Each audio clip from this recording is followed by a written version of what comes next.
Salut mes petits Spielberg en herbe et bienvenue dans cette vidéo où on va parler de comment faire un effet qui est plutôt cool. Fuck. Et comment se dédoubler. Alors jeune freluquette ou freluquet, tu es réalisateur ou réalisatrice ou youtubeur ou youtubeuse et tu veux qu'un personnage se dédouble. Eh bien tu frappes à la bonne vidéo, on va explorer différentes manières de faire ça avec des démonstrations à chaque fois. Pour dédoubler quelqu'un, en gros, il existe 5 méthodes et on va en couvrir 3. Je vais commencer par brièvement citer les méthodes qu'on testera pas. La première, c'est d'utiliser quelqu'un qui ressemble déjà à ton acteur ou actrice et faire un deepfake dessus. Et j'ai pas la technologie pour, donc on va pas le tester. Et la seconde méthode, c'est d'avoir comme acteur des vrais jumeaux dans la vraie vie. Et là, c'est même plus un effet spécial, c'est juste de la triche. Et je pense que j'ai pas besoin de vous expliquer comment cette technique fonctionne. Commençons donc par la technique numéro 1, sans doute la plus connue, le split screen ou l'écran scindé dans la langue de Jacques Chirac.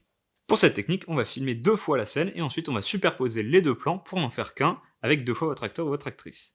Et pour que ça marche, il faut faire attention à plusieurs choses. Il faut pas bouger vos lumières, il faut pas bouger votre caméra, et si vous voulez quand même bouger la caméra, il vous faudra un rail ou un bras robot capable de bouger exactement de la même manière plusieurs fois de suite. C'est ce qu'ils avaient par exemple dans Retour vers le futur 2.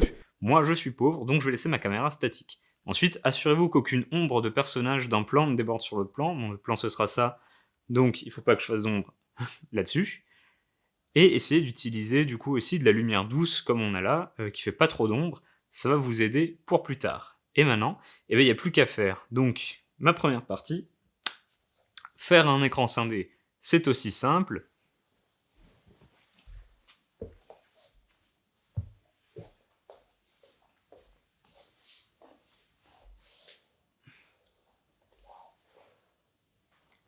Que ça. Le micro est là-bas. Que ça. Hey, William de la baie de montage ici pour vous expliquer comment on va finaliser notre effet. Alors vous allez dans votre logiciel de montage de choix, moi j'utilise Adobe Premiere Pro, vous pouvez bien évidemment utiliser Final Cut ou Sony Vegas, ou peut-être même iMovies, je sais pas. Bref, il faut juste que vous ayez l'outil masque d'opacité. Alors, dans votre logiciel, vous prenez vos 2 clips que vous voulez superposer, puisque c'est ça qu'on va faire. Donc le clip de référence qui est là, hop, le clip final qui est là, voilà, où je sors de derrière le canapé. Ensuite, vous les superposez, voilà, comme un gros sac. Et ce que je fais moi généralement là, c'est que je mets l'opacité à 50%. Comme ça, vous avez ce petit effet de fantôme, hein, et vous pouvez voir du coup comment ça va ressembler une fois que ce sera superposé. Et vous pouvez maintenant faire très attention, avec vos petits yeux, vous regardez, est-ce que il y a des trucs qui ne se superposent pas, est-ce qu'il y a des choses qui ont bougé. Chez moi, tout est nickel, d'accord ? Ça n'a pas bougé, voilà, on peut même voir que même quand le William hop du devant, voilà, hop, commence à se lever parce que je me suis levé un peu trop tôt, j'écarte mes bras, mais on voit que c'est bon, c'est encore dans la zone, parce que la zone réservée au double est ici, du coup, voilà. Et ce que vous faites après, bah tout simplement, vous prenez votre petit outil là, hop, et vous détournez. Donc en fait, bah, vous contournez ce que vous voulez masquer. Alors moi là, j'ai fait un plan assez simple, il y a un canapé, et vous n'êtes pas obligé de détourer plus que nécessaire. Du coup, moi je vais suivre vite fait, hop, les bords de mon coussin, voilà. Bien évidemment, comme les coussins n'ont pas bougé, je peux le faire relativement grossièrement, hein, vous voyez que là, voilà. Et l'effet, il marche plutôt bien. Ensuite, je remets à 100% l'opacité parce que sinon mon double, c'est un fantôme. Et maintenant, ben voilà, il n'y a plus qu'à regarder ce que ça donne. Faire un écran scindé, c'est aussi simple que ça. Et oui, juste un dernier truc, c'est cette technique-là que j'ai utilisée pour la séquence d'introduction. Là, je vous montre le cas le plus simple.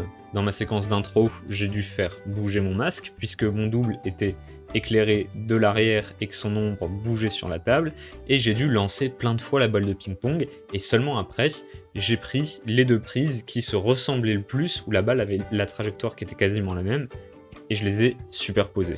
Donc c'est un peu plus compliqué, mais c'est la même technique de base, et le résultat, il est super cool. Solution numéro 2, celle que j'appelle la solution de la force brute, le fond vert. Alors avant toute chose, je tiens à dire qu'un bon fond vert c'est compliqué, et c'est ce qui a le plus de chances de ressembler à la grosse chiasse. Vous avez sans doute en tête bien des exemples de mauvais fonds verts sur YouTube, et même au cinéma. Et moi-même, je vais en faire un qui sera vraiment pas extraordinaire. Cela dit, si pour une raison ou une autre, vous devez l'utiliser, et bien voici comment il faudrait faire. Alors là, du coup, on va tourner une scène avec un ou une actrice qui devra faire semblant de répondre à son double, qui sera rajouté plus tard sur fond vert. Donc pour avoir le timing correct, vous pouvez demander à quelqu'un d'hors champ de vous donner la réplique. Ensuite, il faudra tourner l'action du double sur fond vert, et bien sûr avec le même éclairage, les mêmes paramètres de caméra, que ce soit sa hauteur, son angle, sa focale, tout le bazar, bref, essayer d'assembler dans le même plan deux choses qui ont été filmées de manière différente, ça ne marche pas. Ça peut paraître évident, mais c'est l'erreur numéro 1 des fonds verts. C'est pas juste qu'on voit encore un peu du vert et tout ça. Deux choses qui ont été filmées différemment ne peuvent pas aller ensemble dans le même plan. Donc là, on va tourner juste la petite partie normale, sans le fond vert. Oui. Un. Tada! Alors, pour un fond vert, il vous faut un fond vert. Le mien est assez petit, c'est pour ça que je suis semi-accroupi, que j'ai l'air un peu con. Et en plus de ça, il est tout froissé. Ce qui est quand même assez naze, puisque vous le voulez lisse, en fait. Hein. C'est mieux, c'est pour éviter les ombres des pliures dessus. Mais nous, bon, on va faire avec. Comme dit, il sera pas forcément fameux ce fond vert. Bref, ce truc-là, vous le voulez assez lent dans le fond pour pouvoir l'éclairer vraiment différemment de votre acteur ou actrice, et aussi pour éviter que la lumière qui lui est dédiée se reflète depuis votre fond vert et vous donne un halo vert complètement crade. Comme dit, la caméra et la lumière sur le sujet sont identiques à leur disposition dans le plan de référence, tout ça, vous savez. Et enfin, le dernier truc que vous savez sans doute, ne portez pas de verre ou d'objet vert, ben oui, parce que sinon ça devient transparent, quoi. Ensuite, évitez de bouger trop vite, alors quand on sera dans la baie de montage, je vous expliquerai pourquoi et comment, mais c'est pour en gros éviter que dans le flou de mouvement, il y ait du verre dégueulasse qui soit vraiment caca à enlever. Bref, vous êtes prêts à tourner votre élément. Alors si je me souviens bien, j'annonce une mauvaise nouvelle à quelqu'un.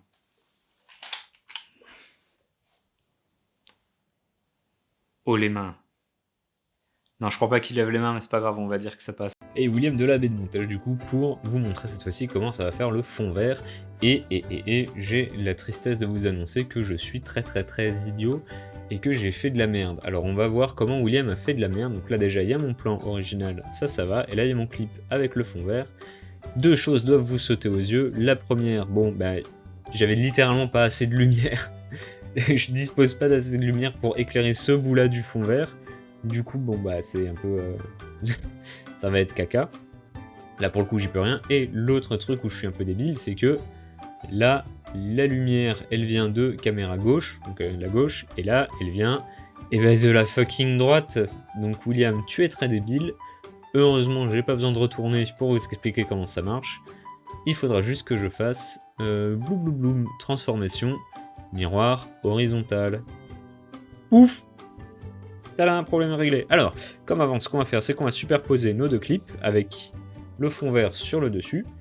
Et ensuite, ce qu'on va faire dans notre logiciel de montage favori, on va aller dans Incrustation et dans Ultra Key ou Chroma Key, ou alors vous utilisez des plugins comme Chroma Keyer, je crois, ou des trucs comme ça, ou n'importe quoi, tant que vous avez un petit bout de logiciel que vous pouvez glisser ici pour enlever le vert. Et on va lui dire justement d'enlever le vert. Alors, on va choisir le vert le plus uni, qui représente le plus ce qu'il y a, donc pour moi il va être à peu près là. Tadam! Et ça c'est que la première partie. Maintenant on va un petit peu modifier tout ça, la génération, comment il le fait. Alors voilà, j'ai terminé mon effet. Alors comme je vous l'ai dit, il est pas fameux. Là vous pouvez voir que comme j'étais obligé de me découper vers le bas, j'ai tout simplement zoomé, enfin j'ai agrandi, j'ai mis à 115% d'échelle les deux plans pour qu'il n'y ait pas un William qui soit plus grand que l'autre. Et on peut voir que certes, c'est pas génial, mais je peux vous expliquer comment est-ce qu'on aurait fait pour faire ça mieux.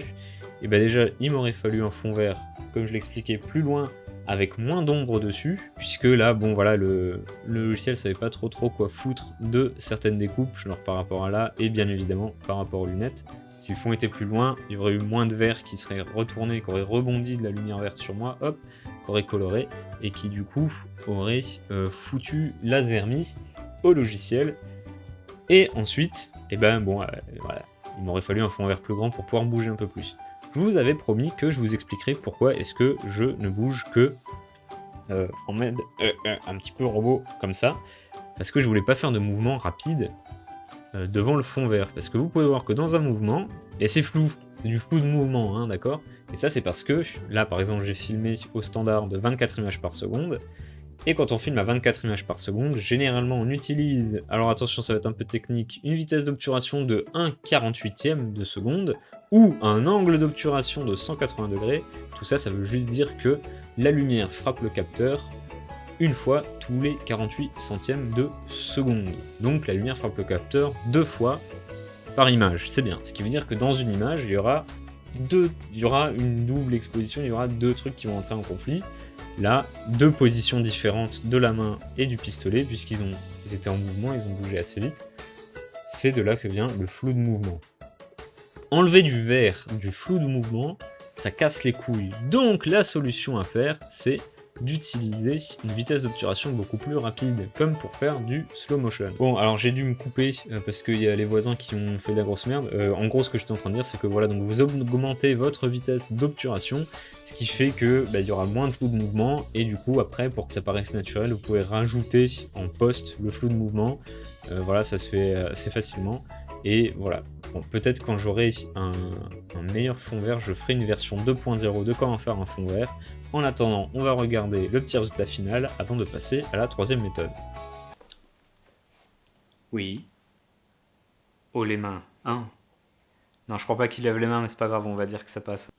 Et on arrive à la troisième méthode, ne pas montrer les deux personnages en même temps. Donc dit comme ça peut paraître complètement con, mais n'oubliez pas qu'il vaut mieux réussir un effet simple que rater un effet compliqué. Et cette technique, c'est la plus simple. Vous filmez vos scènes séparément et vous les liez avec des cuts au montage. Et oui, ça par exemple, c'est un champ contre champ. Un classique. Ah non, mais ta gueule en fait, je parlais à la caméra. Hein. Cette technique me permet d'aborder mon dernier point. Il faut savoir vendre son effet. Qu'est-ce que ça veut dire ? Eh bien, je vais vous faire un petit exemple et pour ça, je vais vous emmener dans le salon sans couper la caméra. Alors, on sera sur le micro embarqué, mais faites-moi confiance.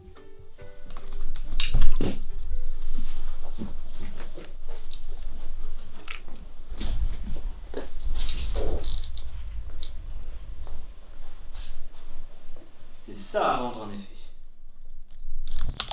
C'est cool, hein ? Hey, alors je dois retourner la fin, du coup ça a un petit peu changé, je m'excuse pour ça, mais de toute manière j'avais plus qu'une seule chose à vous dire en gros, c'est que, bah oui, la mise en scène, c'est ce qui est quand même assez important pour que vos effets spéciaux aient un peu de la gueule, hein, puisque vous faites pas un effet spécial pour faire un effet spécial, vous le faites normalement parce que c'est important dans votre vidéo, dans votre histoire, dans votre reportage, dans votre je sais pas quoi.